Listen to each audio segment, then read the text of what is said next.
পশ্চিম ত্রিপুরা জেলার বিভিন্ন প্রান্তে গত 1.5 মাস ধরে একের পর এক নারী নির্যাতনের ঘটনায় চাঞ্চল্য ছড়িয়েছে। শ্লীলতাহানি, নাবালিকা ধর্ষণ, গৃহবধূ খুন, বৃদ্ধার গয়না লুট ও খুন, এসব ঘটনায় পুলিশের নিষ্ক্রিয়তায় ক্ষোভ ছড়িয়েছে বিভিন্ন মহলে। এই প্রেক্ষাপটে বৃহস্পতিবার পশ্চিম ত্রিপুরা পুলিশ সুপারের সঙ্গে ডেপুটেশনে সাক্ষাৎ করেন এক প্রতিনিধি দলে ছিলেন মহিলা সংগঠনের রাজ্য নেত্রী স্বপ্না দত্ত, মিতালি ভট্টাচার্য, কৃষ্ণা মজুমদার, কৃষ্ণা দে সহ আরো অনেকে।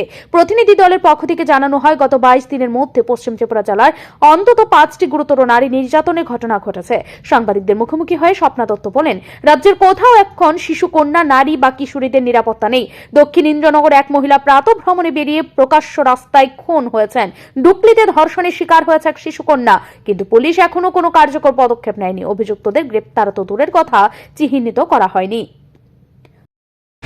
আমরা সারা ভারত গণতান্ত্রিক নারী সমিতির পক্ষ থেকে এসপি সাহেবের কাছে আজকে মিলিত হওয়ার জন্য ডেপুটেশনে এসেছি। আমরা লক্ষ্য করছি যে গত 20-22 দিনে এই পশ্চিম জেলার যে সুপার, ওনাকে আমরা এই কথাগুলি বলার জন্য এসেছি যে 22 দিনে 5টি ঘটনা হয়েছে।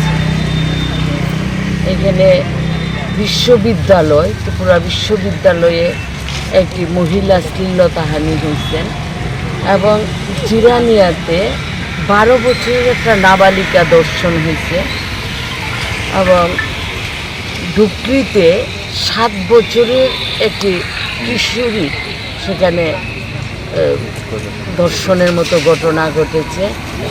দুর্গা চমনিতে এখানে পেটের মধ্যে এক গৃহবধূ খুন হওয়া এবং সর্বশেষ যে ঘটনাটা খুবই উদ্বেগজনক, দক্ষিণ নন্দনগরের বর্মনটিলা এলাকায় মালতী রুদ্রপাল, সকালবেলা আপনারা দেখেছেন পত্রপত্রিকার মধ্যে এটা প্রকাশিত হয়েছে। তিনি আরো বলেন, পুলিশ যেন এক নীরব দর্শকের ভূমিকা পালন করছেন। নারী নির্যাতনের এই ঘটনাগুলি সুবিচার না হলে অপরাধীরা আরো সাহস পাবে। সংগঠনগুলোর অভিযোগ, নারী ও শিশুদের বিরুদ্ধে অপরাধের ক্ষেত্রে প্রশাসনের গড়িমসি, দুর্বল তদন্তই বারবার এই ঘটনার পুনরাবৃত্তির কারণ হয়ে দাঁড়াচ্ছে।